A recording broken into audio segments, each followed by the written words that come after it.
एक breaking news पाहूया। शिवसेना आणि राष्ट्रवादी काँग्रेसच्या पक्ष आणि चिन्हाची सुनावणी उद्या सर्वोच्च न्यायालयात होणार आहे। शिवसेना आणि राष्ट्रवादीच्या फुटीनंतर पक्ष आणि चिन्हाचा वाद सर्वोच्च न्यायालयात पोहोचलाय।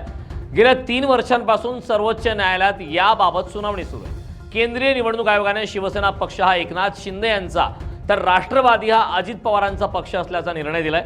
त्यानंतर उद्धव ठाकरे आणि शरद पवार यांच्या गटाने सर्वोच्च न्यायालयात धाव घेतली होती। आता उद्या होणाऱ्या सुनावणीत शिवसेना नाव आणि चिन्ह उद्धव ठाकरेंना मिळाल्यास विविध प्रश्न उपस्थित होतील। या सगळ्या प्रकरणावर ठाकरेंचे वकील असीम सरोदे यांनी एक्स वर ट्विट केले। जर एकनाथ शिंदेंकडून पक्ष, चिन्ह आणि शिवसेना नाव काढून घेतलं तर शिंदे सेना भाजपमध्ये विलीन होईल।